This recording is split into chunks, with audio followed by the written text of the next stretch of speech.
올려드리겠습니다. 주님의 고난의 십자가의 그 구속을 통하여 택자들을 허물과 죄에서 건진받아 주님의 생명을 얻고 영원히 천국에서 주님과 함께 거할 수 있도록 은혜를 베풀어 주신 주님께 찬양 올려드렸사오니 주님 기뻐 받아 주옵시고 저들에게 더 큰 십자가의 능력으로 인도하여 주옵소서. 주 예수 그리스도의 거룩하신 이름으로 기도드리옵나이다. 아멘. 이스라엘 백성들이 범죄함으로 부정하게 되었고 징계를 받음으로 정결하게 되어야 했습니다. 죄인이 죄 문제를 해결을 받지 못하면 그 죄로 인하여서 부정한 자가 되어서 하나님 앞에 큰 징계와 저주를 받게 되고 나중에는 사망까지 당하게 됩니다. 그런데 이 죄 문제로 인해서 부정한 자를 정결케 되는 것은 우리 인간의 힘과 능으로 방법으로는 해결이 될 수 없습니다. 그래서 오늘 본문 민수기서 19장 1절에 보면 죄인을 정결케 하는 방법을 하나님이 직접 알려주셨습니다. 하나님께서 정결케 되는 방법을 알려주셨기 때문에 하나님의 방법대로 제사를 드려야만이 정결케 되고 징계가 끝나고 복을 받게 됩니다. 오늘 1절에 이렇게 말합니다. 여호와께서 모세와 아론에게 일러 가라사대. 하나님께서는 모세와 아론에게 명령을 하셨습니다. 이 명령은 지켜도 되고 안 지켜도 되는 것이 아니라 반드시 지켜야 합니다. 이 명령을 지키지 않으면 부정한 자가 정결하게 될 수도 없고 그 부정함으로 인해서 온갖 저주를 받기 때문에 그렇습니다.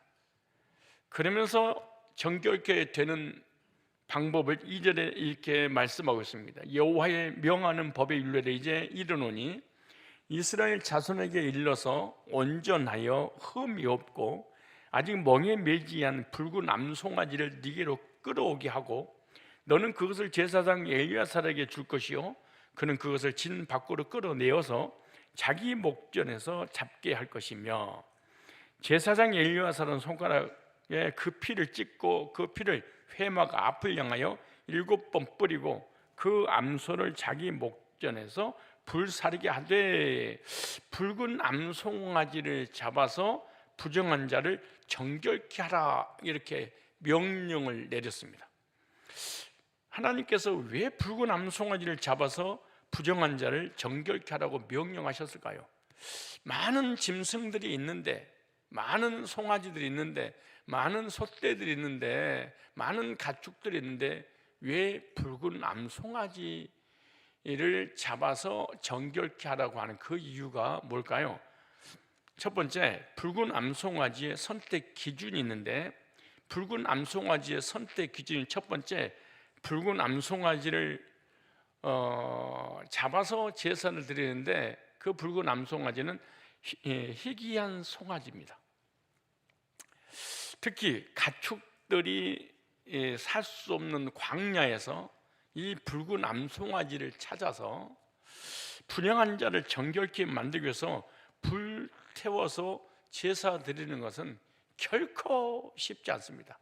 하늘의 별 따기처럼 힘듭니다. 광야 사막은 이런 짐승들이 살지도 못하고 이런 가축들이 생활할 수도 없고 이런 붉은 암송아지를 찾는 것은 불가능한 일입니다.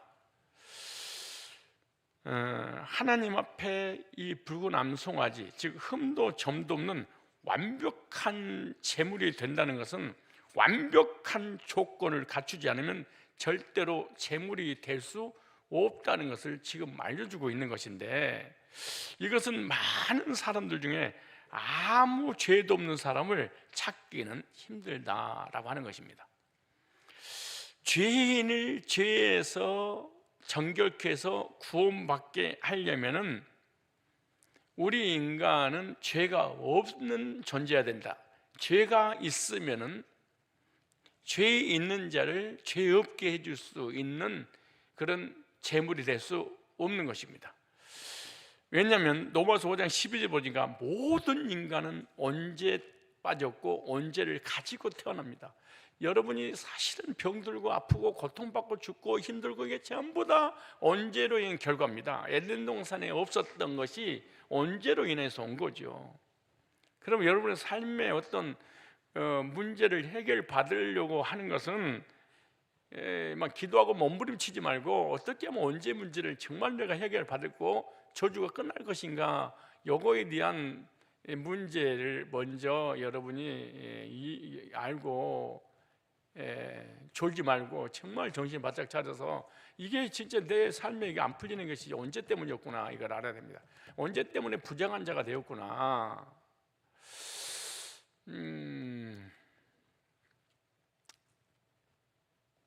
언제가 해결되지 않는 사람은 장가도 가면 안 됩니다. 사실 시집가도 안 됩니다. 그리고 연애를 이런 사람하고 해서는 안 됩니다. 왜? 같이 저주를 받기 때문에 정결함을 받지 않고는 우리 인간의 행복은 불가능한 일이에요. 머리가 좋다고 똑똑하다고 지혜 있다고 되는 문제가 아니에요.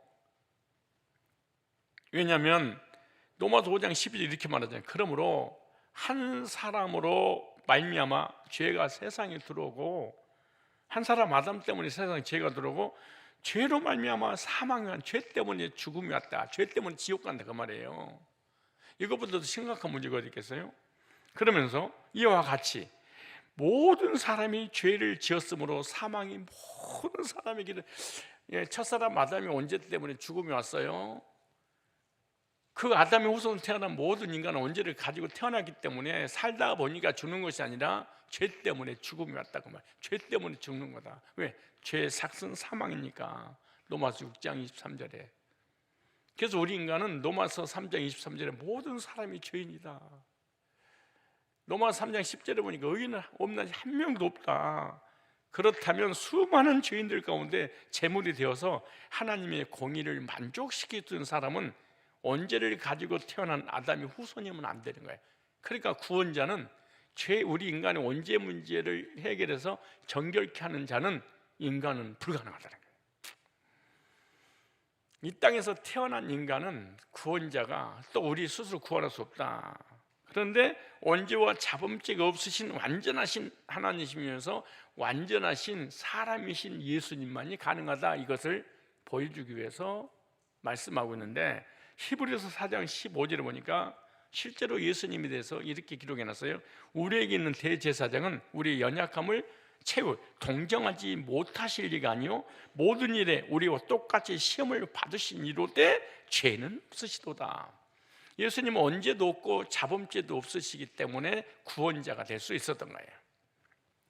그래서 붉은 암송아지는 선택 기준이 희귀한 짐승인데, 이렇게 희귀한 짐승을 선택하라는 거예요.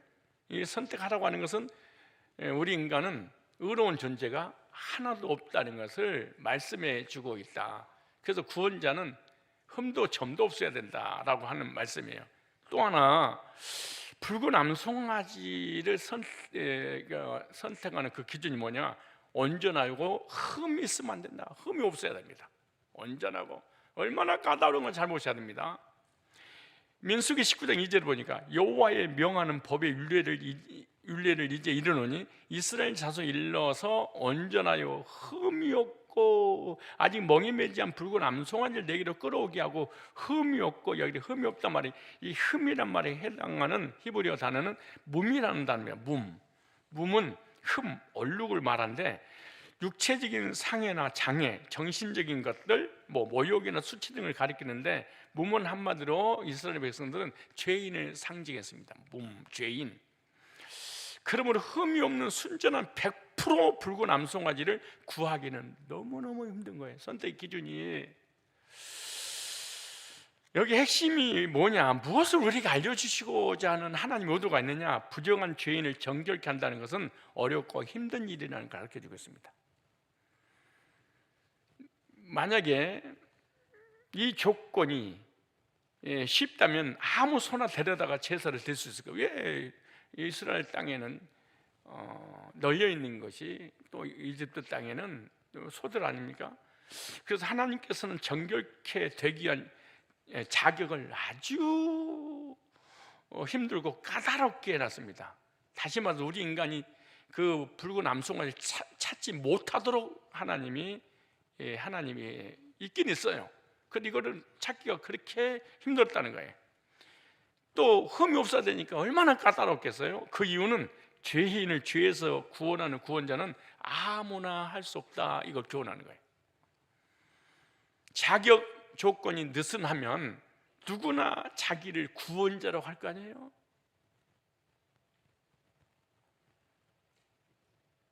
캐톨릭의 교황도 자기가 구원자요, 이만희도 구원자요, 안상홍도 구원자요, 정명도 구원자요.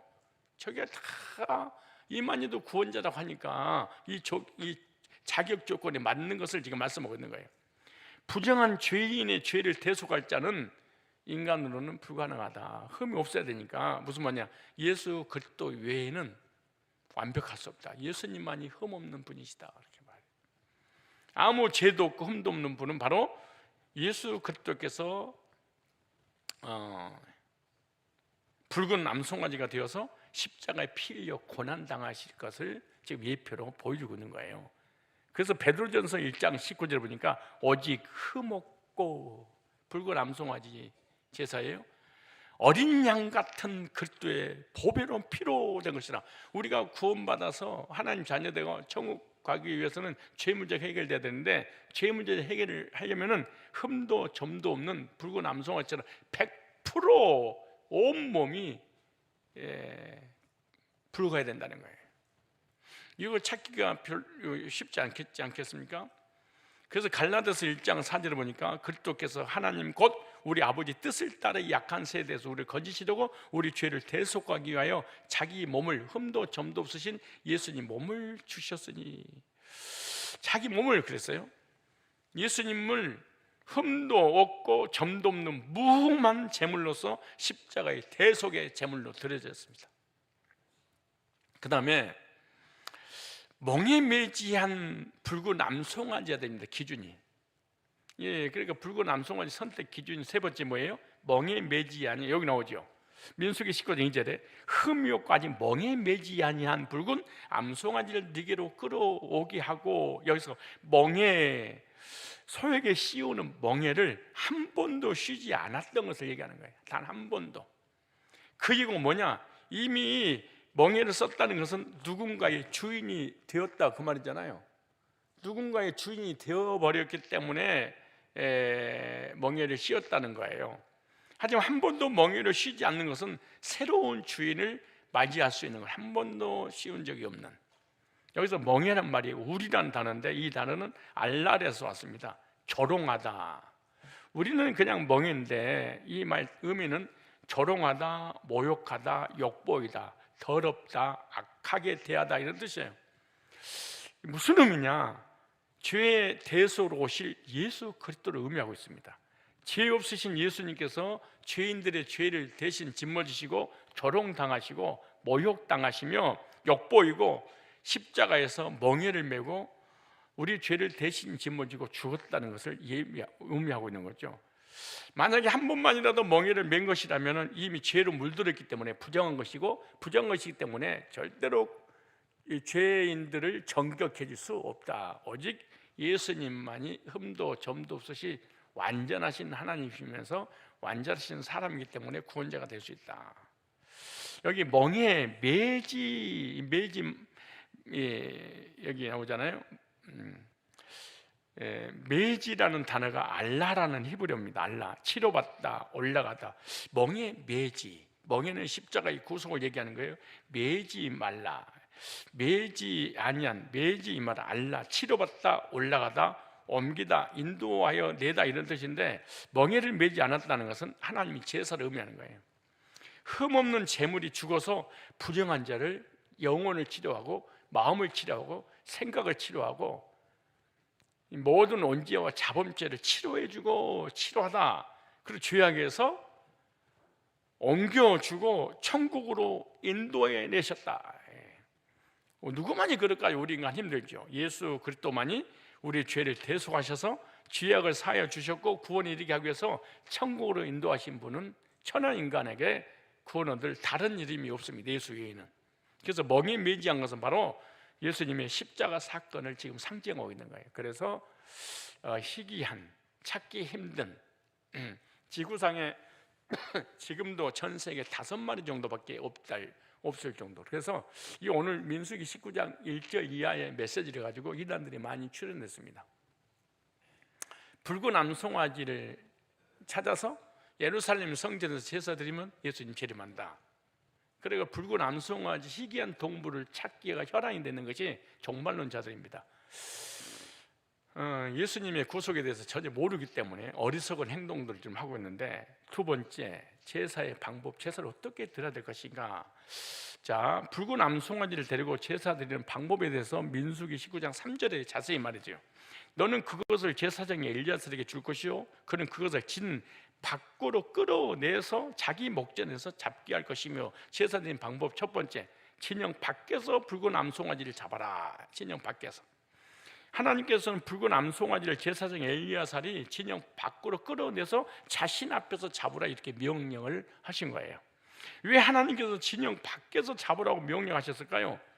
진영 밖은 정결한 장소이기 때문에 진영 밖에서 제사를 드려라. 레위기 4장 12절에 나와요. 똥, 곧 그 송아지의 전체를 진 바깥 재 버리는 곳인 정결한 곳으로 가져다가 불로 나무 위에 사르되 그 재 버리는 곳에서 살을 찌니라. 그 진영 밖에서 정결한 곳으로 붉은 암송아지를 데리고 가서 잡으라고 명령을 내리셨는데, 진영 밖으로 여기서 이끌어내어서 끌어내다 이 말이 야차라는 단어입니다. 이끌어내게 하다, 나가게 하다라는 의미인데, 이 문법을 보니까 참 신비스럽게 돼요. 사형 능동태인데 완료형으로 됐어요. 완료. 이것은 바로 하나님께서 직접 정결한 곳으로 나가라고 명령하신 것이고 이끄신 것입니다. 무슨 말이냐? 예수님께서도 예루살렘 밖으로 골고다 언덕에서 십자가의 제물로 돌아가셨습니다. 하나님께서 예수님을 성 밖으로 직접 인도하셔서 골고다의 거룩한 장소에서 인류를, 저와 여러분들을 구속하시기 위해서 십자가에 못 박혀 죽으신 것이 바로 골고다입니다. 히브리서 13장 12절에 그 말씀을 그대로 사도 바울이 연결해 놨어요. 그러므로 예수도 자기 피로써 백성을 거룩하게 하고 성문 밖에서 고난 받으셨느니라. 그러니까 붉은 암송아지를 하나님께 드리는 방법이 성 밖으로, 그러니까 바로 예수님을 말씀하고 있는 거예요. 그 예수님에 관한 예표라고 히브리 13장 12절에 직접 말씀하고 있는 거예요. 내가 눈을 얘기했잖아요. 성경은 다 예수에 관한 이야기다. 다 예수에 관한 이야기다. 그리고 나의 이야기죠. 예수의 얘기란 말은 나를 위해서 십자가의 구속을 이루실 것을 구약에 보여줬고, 예수님 오셔서 성취했고, 우리에게 성경을 기록해놓고 듣고 믿어서 구원받게 하는 거죠. 예수님께서는 성문 밖에 골고다에서 고난을 당하셨는데, 골고다는요 골골레트라는 단어입니다. 골골레트는 골고다, 헬라어인데요, 두개골, 머리수, 해골의 장소 이런 뜻입니다. 이 단어는 갈날이라는 단어에서 왔는데 옮기다, 떠나가다, 흩어가다, 흘리다 이런 뜻이에요. 그러니까 하나님께서는 골고다라는 곳에 이미 예수님을 정해 놓으신 거예요. 모든 죄를 대속하시고 선택받은 백성들의 죄를 예수님께 옮기시기로 작정하시고 하나님의 계획을 창세전에 이미 세운 것을 그대로 이루신 거죠. 모든 죄를 예수님께 의탁하게 하시고, 하나님이 하는 거예요. 우리가 하는 게 아니에요. 하나님이 하신, 그리고 피를 흘려 죄악들을 흘려 보내신 겁니다. 예수님의 그 구속을 통해서. 그래서 이 모든 것이 하나님의 계획과 예정 속에서 이루어지고 있다는 것이 얼마나 놀라운 구속사를 이루시는 하나님의 의도가 여기 있는 것인지. 그래서 예수님이 하나님의 구속의 역사 속에서 정해져 있었습니다. 이거 언제 정해졌냐? 창세 전부터. 그리고 또 민수기 19장 2절에 붉은 암송아지 예수님을 예표하면서 미리서 다 보여주고 있는 거예요. 두 번째, 제사를 어떻게 드리는 것이냐?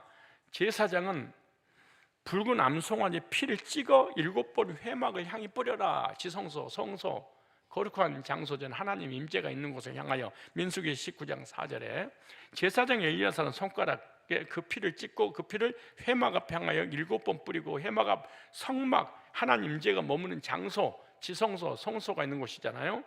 회막 앞을 향하여, 그냥 동쪽에서 회막문 성소 입구를 향하여 피를 뿌리라, 이렇게 말씀합니다. 하나님께서는 제사장에게 반드시 피를 찍어 7번 뿌리라고 명령을 내렸습니다. 이 피를 뿌리지 않으면 죄인이 정결케 되지 않습니다. 속죄가 이루어지지 않습니다. 피를 뿌린다는 것이 도대체 뭘까요? 피를 뿌리라고, 왜 꼭 피를 뿌리라고 했나?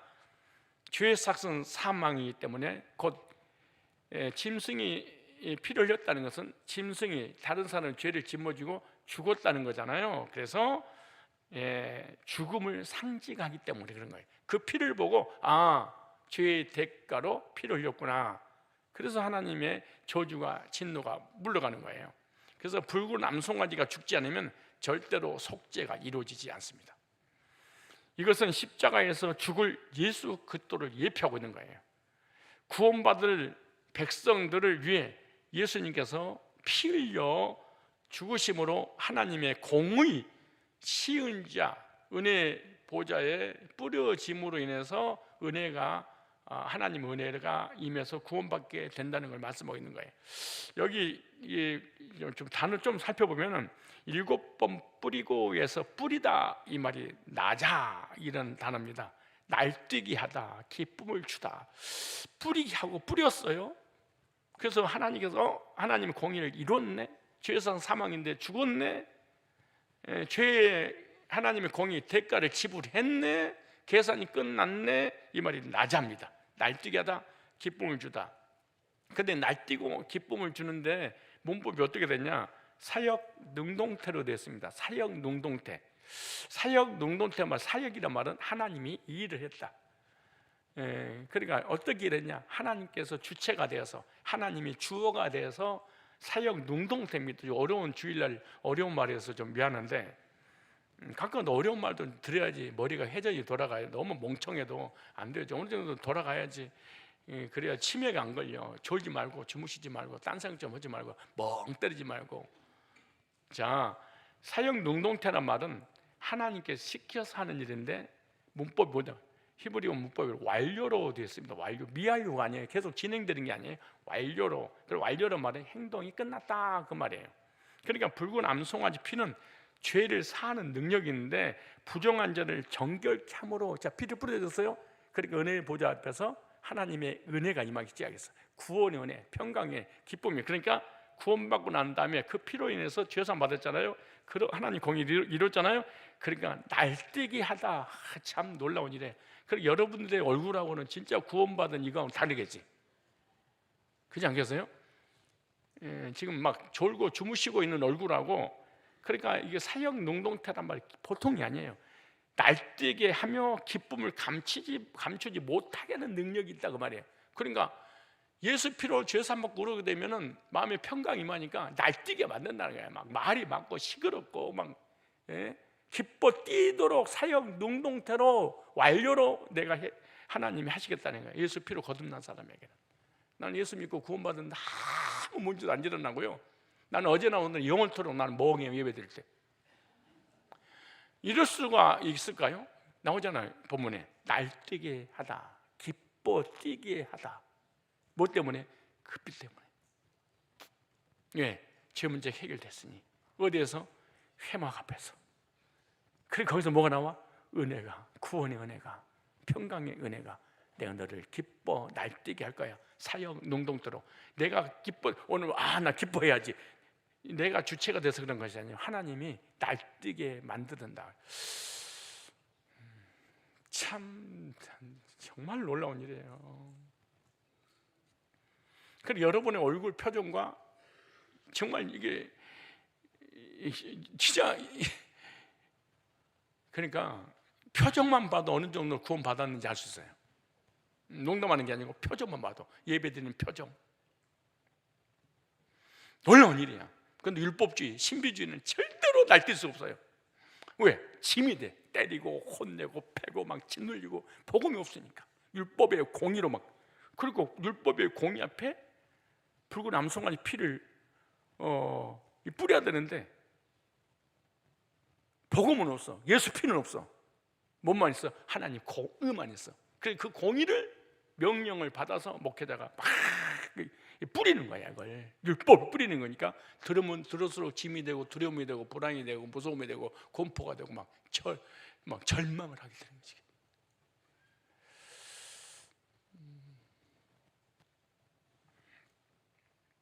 복음이 아니고요, 목사님이 강대에서 전한 복음 말고도요, 여러분들이 율법주의잖아요. 율법주의는 특징이 부정적이에요. 왜 부정적이냐? 괴롭고 고통스러우니까. 그러니까 언어도 부정적이고 비판적이고, 그러면 몸이 막 망가져버려요. 참 신기해. 우리 몸의 구조는 그렇게 돼 있어. 너무 많이 아프다 생각해봐야 돼. 참 내 입에서 나가는 것마다 어쩜 나는 부정적일까 생각하면 돼. 평소에 부정적이면요, 뼈가 쑤시고 혈액순환이 안 되고 뇌가 골이 때리고 막 맨날 죽겠다고 생각해. 그럼 그러면 어떻게 되냐? 전파가 돼. 주변까지 죽는 거야. 옮겨지는 거거든 이게.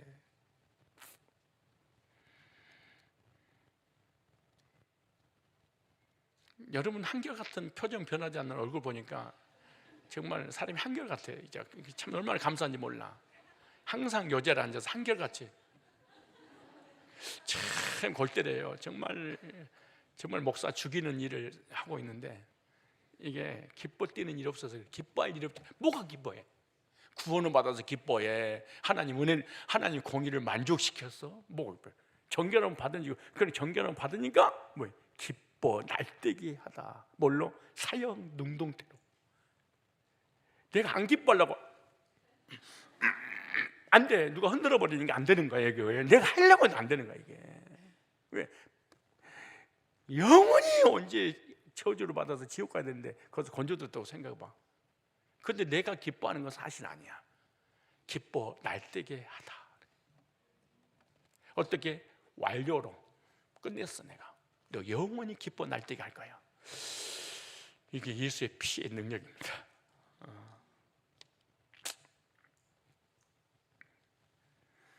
십자가에서 피 흘리신 예수님 능력이 나에게 전달되어 기뻐하면서 신나게 할 것이다. 그 피가 2000년이 끝나는 것이 아니라 지금도 흐르게 한다는 거예요. 히필 사형 농동태로 사용하고 있다는 것은 하나님께서 이미 예정하시고 명령하셨다. 기뻐 날뛰도록. 무슨 피를 믿으면? 예수 피를 믿으면. 그래서 찬송가도 있잖아요. 이 기쁨 주님 주신 것, 그랬잖아. 이 기쁨을 주님 주신 것, 내가 만든 게 아니에요. 예수님의 피가 뿌려짐으로 모든 죄가 사해질 것을 붉은 암송아지 그 피를 회막에 지성소랑하게 뿌려 그러잖아요. 예표하고 있는 거예요. 예수님을 예표하고 있는 거예요. 7번 뿌린다는 것은 7은 하나님의 언약입니다. 완전수죠. 하나님께서 완전한 맹약을 하신 거예요.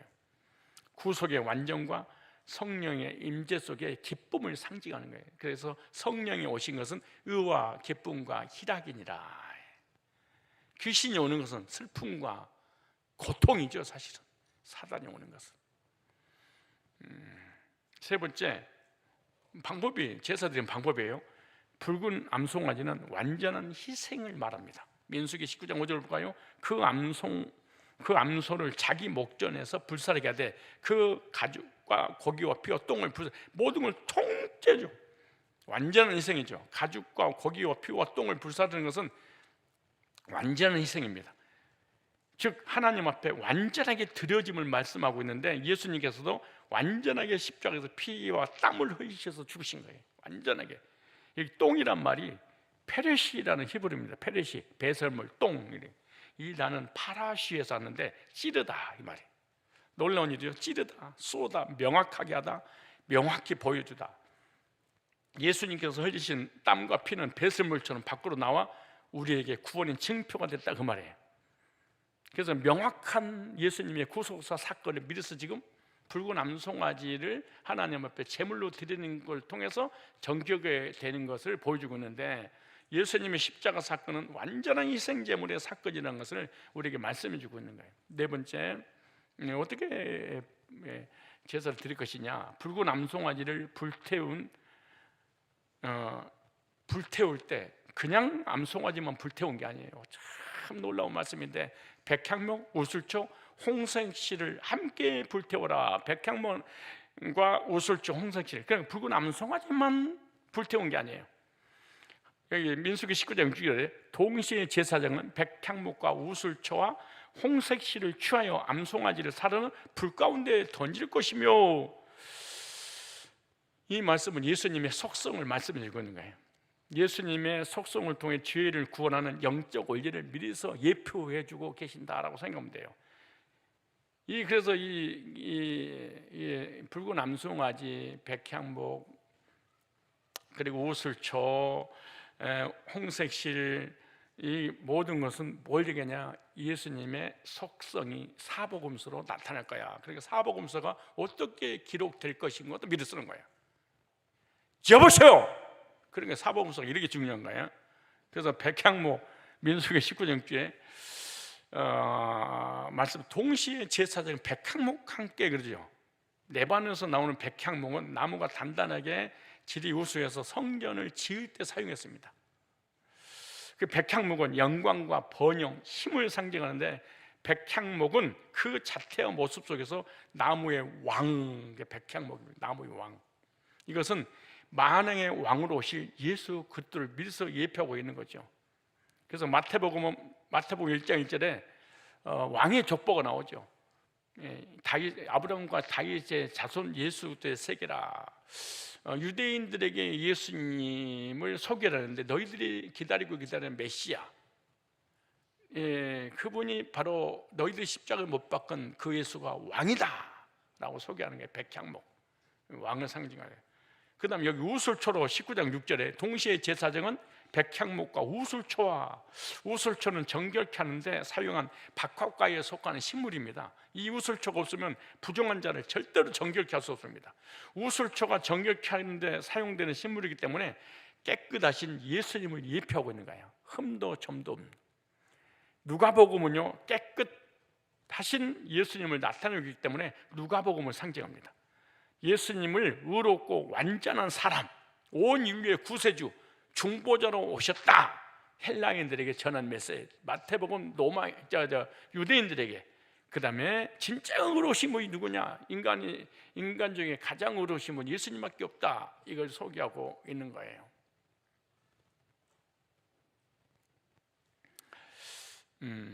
그래서 누가복음을 상징하는 거예요. 누가복음. 그래서 예수님은 완전하신 사람, 사람의 족보가 누가보면 인간의 족보부터 쭉 올라가서 나중에 하나님까지 딱 나오잖아요. 그 다음에 홍색 실로 취하여, 민수기 19장 6절에 홍색 실을 넣으라고 하죠. 홍색은 고난을 상징합니다. 이것은 고난당하신 예수님 의미하는데, 마가복음은 고난당하신 예수님을 나타내고 있기 때문에 홍색 실은 사복음서에 마가복음을 상징할 수 있습니다. 마가복음은 로마인과 이방인들에게, 로마인들은 이방인들이잖아요. 이방인들에게 예수님을 너희들을 위하여 고난당하신 분으로 이렇게 묘사하고 있는 거예요. 그 다음에 민수기 19장 6절에 암송아지를 사르는 불 가운데 던질 것이며, 예수 그리스도를 예표하는 하나님으로서 요한복음을 상징하는 거예요. 요한복음은 예수님을 하나님이시다, 태초에 말씀이 계시냐는, 이 말씀이 하나님과 함께 계셨으니 이 말씀이 곧 하나님이시라. 모든 만물이 그로 말미암아 지은 바 되었고 지은 것이 하나도 그것 없이 된 것이 없느니라. 예수님은 하나님이야. 그래서 하나님의 자녀들에게 예수님은 바로 너희들이 믿는 하나님이란다, 하나님이 사람으로 오셨단다. 그래서 성도들에게 예수님을 소개할 때 하나님으로 소개했습니다. 요한복음입니다. 그렇다면 이 말씀을 갖다 우리에게 어떻게 적용할 것이냐? 요한복음, 예수님은 하나님이시다. 누가복음, 예수님은 하나님인데 사람이 몸으로 이 땅에 오셨다. 마가복음 예수님께서 십자가에 못 박혀 피 흘려 희생 제사를 온전히 드려졌다. 마태복음 그 예수님을 너의 왕으로 믿어라 그 말이에요. 그래야 구원받을 수 있다. 그래서 완전하신 하나님이시면서 완전하신 사람이신 예수님만이 십자가에 못 박아 피 흘려 죽으심으로 죄를 정결케 해서 우리를 구원했는데 그분이 우리의 왕, 유대인의 왕, 우리의 왕이다 그 말이죠. 그래서 붉은 암송아지는 신비로운 희생 제사이기 때문에 붉은 암송아지 제물은 아무리 부정한 자라도 순간에 정결하게 능력이 있습니다. 모든 죄를 단번에 사함받고 정결케 됨으로 모든 부정이 사라지는. 그래서 구약의 제사는 부정한 자를 영속적으로 정하게 할 수 없었습니다.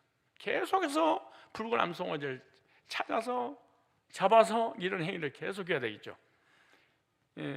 이건 모형이에요. 이건 예표예요. 언젠간 예수님 오시면은 반복되는 것이 아니라 단번에 십자가에서 우리의 구원을 이루실 것이다 이렇게 말하죠. 죄악으로 부정한 자들은 단번에 정결케 만들고 영원한 효력을 가지게 해주시는데 십자가의 제사를 단번에 드심으로 부정한 자를 정결케 해주셨다. 그러므로 붉은 암송아지는 영원한 속죄를 이루신 예수 그리스도를 예표하고 있는 거예요. 그래서 이 붉은 암송아지에 대해서 이렇게 말합니다. 히브리서 9장 12절을 찾아보세요. 히브리서 9장 12절에 제가 설명한 것을 구약과 신약과 적용을 동시에 기록을 해놓은 것을 말씀을 드리는 거예요. 염소와 송아지 피로 아니하고, 이거는 영원히 속죄가 이루어지지 않기 때문에 히브리서 9장 12절에요. 염소와 송아지 피로 아니하고 오직 자기 피로 영원한 속죄를 이루사 단번에 성소에 들어가셨느니라. 염소와 황소의 피와 및 암송아지의 재로 부정한 자에게 뿌려 그 육체를 정결케 하여 거룩하게 하거든. 그 부정한 자를 붉은 암송아지 재를 뿌려 정결케 되거든. 하물며 그랬어요. 영원하신 성령으로 말미암아 흠없는 자기를 하나님께 드린 그리스도 피가 어찌 너희 양심으로 죽은 행실에서 깨끗하게 하고 살아계신 하나님을 섬기지 못하겠느냐.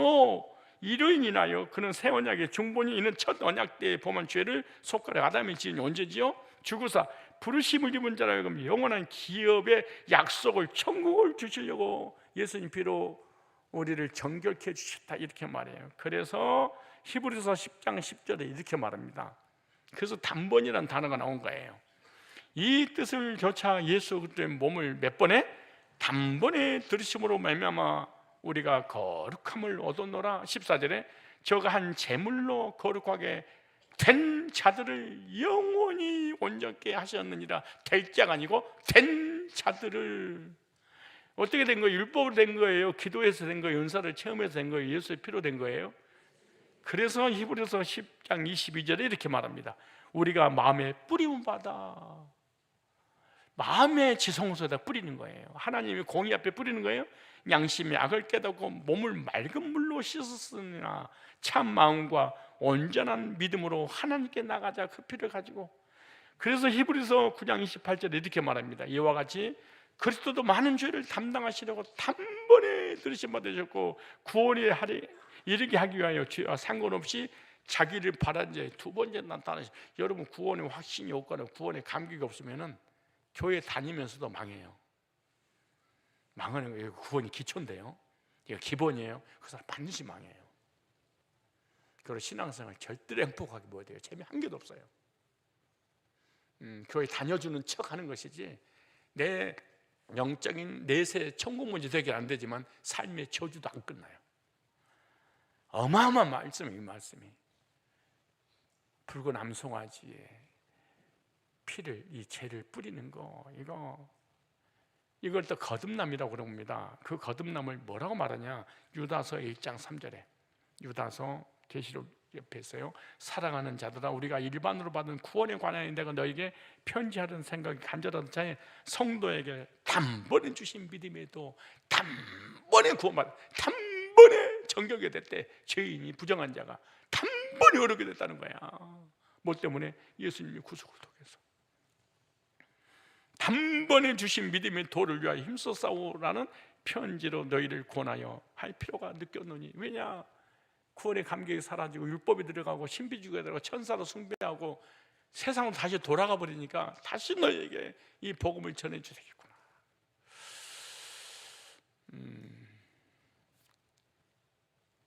자, 큰 세 번째, 이번에 제가 돼지를 잡고 밑에 소지를 또 계속해서 첫째, 둘째, 셋째 해줘가지고 막 헷갈리고 짜증나고 성질나고 이게 뭔 얘기야, 내가 지금 몇 번째야, 막 헷갈리는데, 그러니까 머리를 자꾸 써야 돼. 멍하고 있지 말고. 내가 세 번째, 첫째 그렇게 했잖아요. 다시 세 번째, 이제 죄인이 지속해서 정결이 되려면 어떻게 되냐, 지속해서 정결이 돼야 되잖아요. 구원 받았어. 이제는 단번에 정결이 됐어. 그런데 이 땅에 살면서 자범죄를 또 짓잖아. 이게 이제 속사람은 구원받지, 하나님의 백성은 자범죄이죠. 민수기 19장 1절부터 다시 정리하면, 첫째, 정결케 하는 물을 뿌려라, 이렇게 말해요. 이제 적용이에요.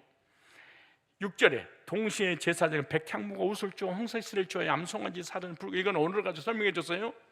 던질 것이며 제사장이 그것을 빨고 물로 몸을 씻은 후에 진을 들어갈 것이라. 그는 저녁까지 부정하리라. 송아지를 불사른 자도 그 옷을 물로 빨고 물로 그 몸을 씻을 것이라. 그도 저녁까지 부정하리라. 이에 정한 자가 송아지의 죄를 거두어 진 밖 정한 곳에 둘지니 이것은 이스라엘 자손 회중을 위하여 간직하다가 부정함을 깨끗게 하는 물을 만드는 데 쓸 것이니요 곧 속죄의 죄니라. 속죄죄. 이 속죄죄, 속건죄는 부지 중에 자범죄를 지은 걸 얘기하잖아요. 근데 자범죄도 정결케 하기 위해서 물을 뿌려라. 그러니까 정결케 되는 물이 있다는 거예요. 암송아지를 우슬조 홍색실 백향물 함께 태운 제물이에요. 그러니까 하나님의 명령하신 방법 위에서 만들어진 제물이잖아요. 이 정결케 하는 물은 뭐냐? 구속의 말씀을 의미하는 거예요. 이제 기록된 하나님의 말씀을 통해서 우리가 말씀을 들음으로 정결이 되는 거죠. 그래서 하나님의 방법에서 만든 물인데 그 말씀으로 뿌려서 정결케라. 그러니까 정결케 되려면 어떻게 되냐? 구속의 말씀이 물을 뿌려라, 그렇게 말해요. 즉 죄인이 복음의 말씀을 지속해서 들어야 정결이 된다는 거예요. 즉 말씀이 선포되면 말씀으로 도전을 받고 말씀으로 영향받고 말씀이 내가 가지고 있는 자범죄를, 속죄죄를 씻어주셔야 된다고 해요. 말씀을 안 들으면 절대로 자범죄가 씻어지지 않아요. 우리가 막 회개하고 난리를 치고 그런 그 회개가 됐는지 안 됐는지 솔직히 우리가 어떻게 알 게 뭐야, 솔직히 얘기해서. 그렇지 않겠어요? 근데 하나님 앞에 나오면은 예배 시간에 하나님의 말씀으로 나를 씻어. 지금 하나님 말씀을 들으면서 씻어지고 있는 거예요. 정결 끝나고 보면 알아. 씻어졌는지 안 씻어졌는지 예배 끝나고 나면 알아. 그 목욕탕 갔다 왔는지 안 갔다 왔는지, 얼굴 더러운지 깨끗한지 목욕탕 비포 애프터가 다른 거 아니에요. 예배 드리고 시선 받은 사람 밖에 나가고 벌써 얼굴 환희의 찬송 불러, 얼굴 확 펴져 있어. 근데 더러운 놈은 지금 안 씻어졌다는 얘기, 죄가 그 메시지가 나한테 안 찾아온 거야. 안 찾아오고 밖에 나가도 빨리 집에 가자. 아야야야야야, 목사 얼굴도 꼴보기 싫고 장로 얼굴도 꼴보기 싫고 성도 얼굴도 꼴보기 싫고, 아야야 빨리 바람하게 살아야겠다. 바람하게 살아. 안 씻어서 그런 거야. 그렇게 계속 죄가 쌓이고 나중에 저주가 임해버리는 거예요. 여러분이 때가 쌓이고 또 때가 쌓이고 겹게 쌓여가지고 나중에 때가 터지는 건지 살이 터진지 몰랄 정도로, 똑같은 논리야 이게. 그날 먹은 거 그날 싸고 그날 묻는 먼지는 그날로 씻어야 되는데 차곡차곡 쌓인 거 어떻게 하냐? 은혜를 못 받는 거야. 메시지가 나한테 찾아 날 씻어지진 않아. 아무런 힘도 없어 신앙생활에.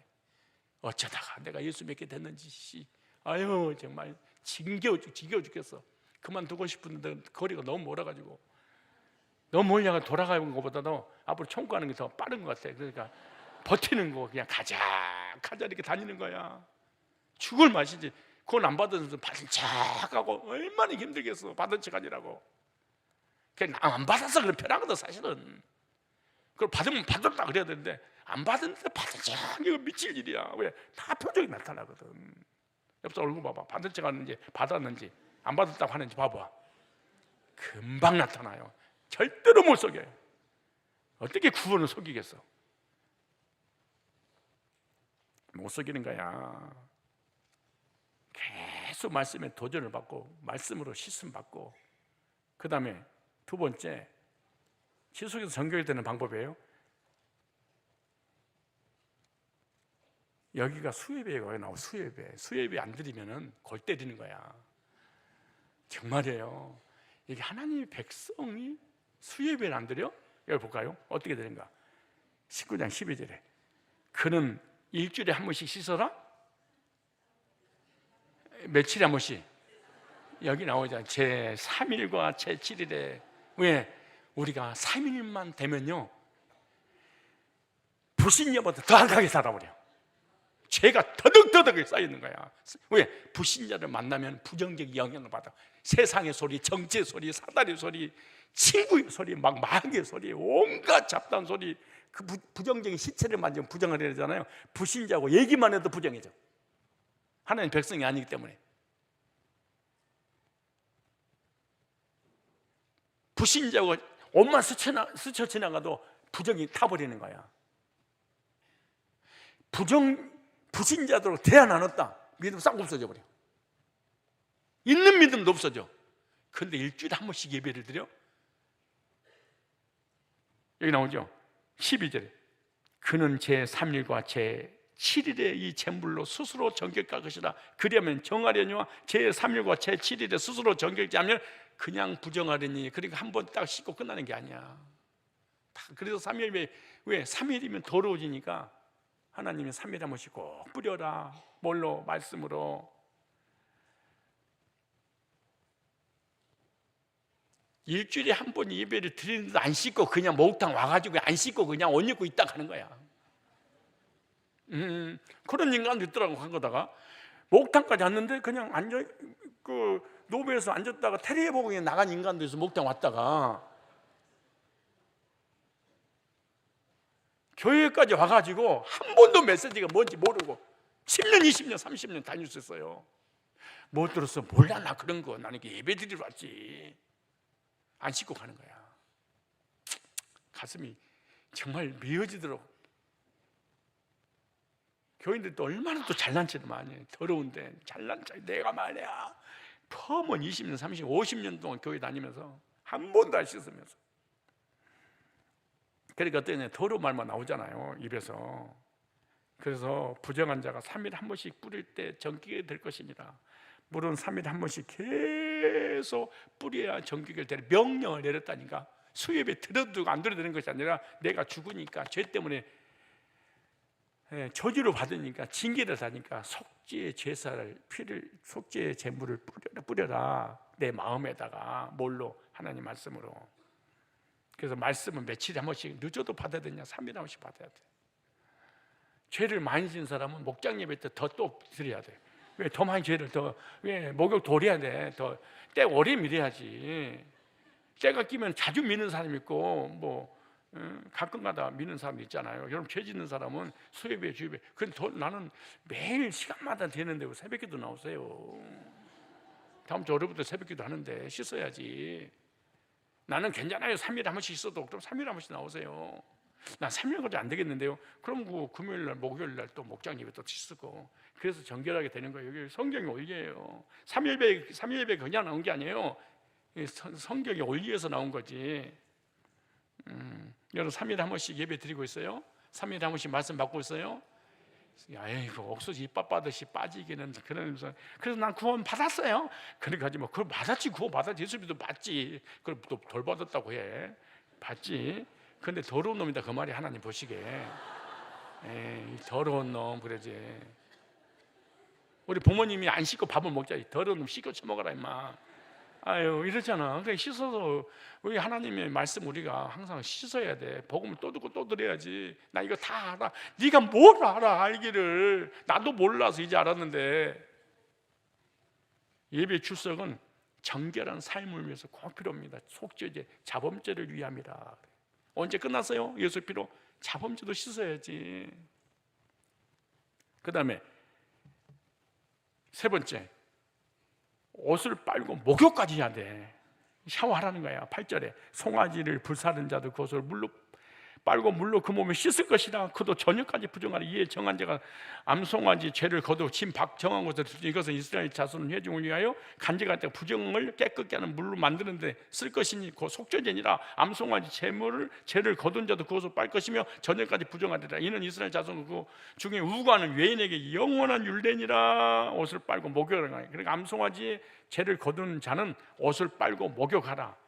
잿물을 관리하는 제사장이 더욱 정결하라. 그래, 말씀을 전하는 목사, 목자, 간사, 전도사, 이 사람들이 이 말씀을 전하는 사람이잖아요. 그러니까 평신도보다 더 거룩하라 이렇게 말하잖아요. 그러니까 잿물을 관리하는 제사장이 평신도들보다 더 정결해라. 무슨 말이에요? 옷을 빨고 목욕까지 하라는 거야. 그러니까 말씀을 전하는 사람은 뭔 말이에요? 말씀을 더욱 정결하란 말은 말씀으로 충만할 때 말씀을 전할 수 있다. 말씀을 전하는 메신저가 말씀으로 포화상대, 말씀으로 충만하지 않으면 안 된다는 거야. 예를 들어 성도들이 말씀을 하나라면 너는 100개를 알고 있어야 돼.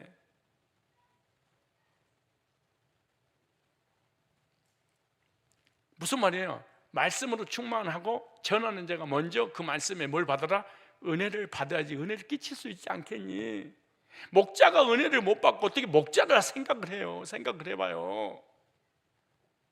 여러분, 목자가, 사역자가, 전도사가, 목사가 말씀을 준비해서 기도하고 은혜를 받잖아요. 그럼 빨리 만나고 싶은 거예요, 목원들을. 빨리 전하고 싶어서. 근데 목자가 은혜를 받을 리가 없어. 목원들이 오면은 야, 다음에 가자, 우리 벚꽃놀이 하자.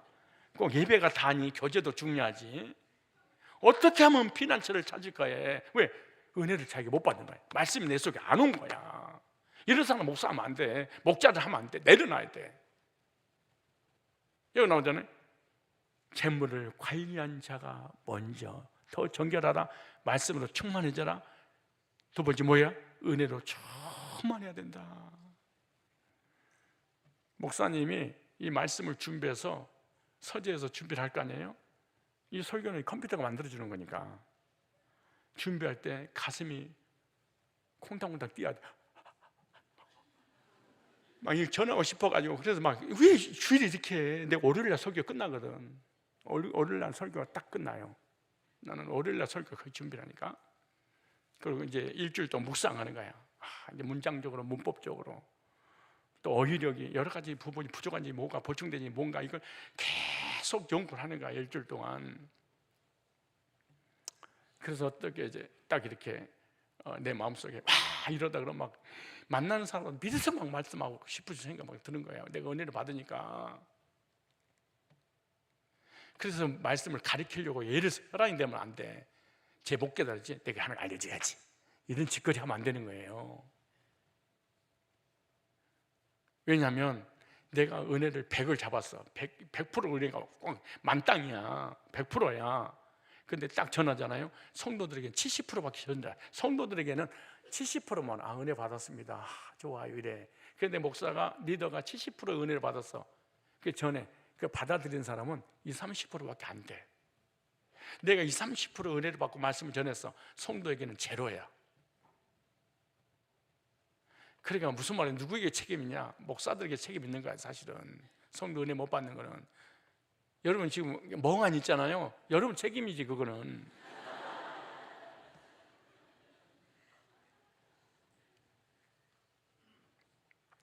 여기 그러니까 말씀을 전하기 전에 말씀으로 먼저 네가 목욕해라. 네가 말씀 충만하고 말씀 네가 먼저 은혜를 받아야 돼. 그 말이잖아요. 옷을 빠는 것처럼 성도들의 삶도 너무나 중요하단다. 구원받고 난 다음에 자범죄 씻어야지. 왜? 삶이니까. 그리스도의 삶. 그걸 어떻게 되냐? 3일간씩 말씀 받아라. 씻어라. 정결하게 되라. 그래, 저주가 끝나고 복을 받을 거 아니겠냐? 언제든지 끝나 천국은 가. 근데 이 땅에 왜 그렇게 시련과 환난과 고난과 역경과 저주가 끊어지지 않냐고. 왜냐? 안 씻으니까. 왜 신앙생활에 힘이 하나도 없냐? 안 씻으니까. 뭘로? 말씀으로. 성도들은 정결된 길을 알아야 됩니다. 3일에 한 번 이상 말씀이 영향을 받아서 말씀으로 시심받고 정결을 하게 될 때 영적으로 구원받고 영적으로 은혜받고 평강임하고 삶의 복도 누리게 되고, 모든 나의 삶에 그 죄로 인한 저주가 말씀 받을 때 씻음 받음으로 저주가 끝나니까 축복을 받게 될 줄로 믿습니다. 찬송을 드립니다. 214장입니다. 오늘 어렵게 고난주간이어서 오늘 어렵게 설교했습니다. 고난 받으시라고.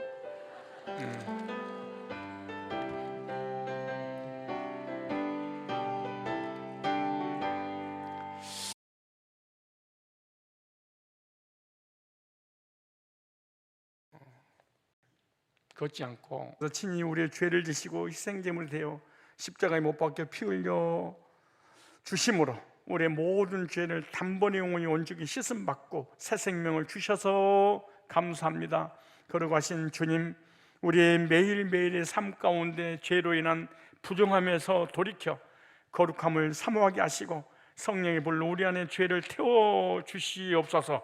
붉은 암송아지 제사처럼 우리를 위한 그리스도의 희생을 기억하며 3일에 한 번씩 생명의 말씀을 듣고 씻음받아 정결함을 얻고 의롭게 되어 하나님의 영광을 올려드리는 복된 삶 살게 하여 주시옵소서.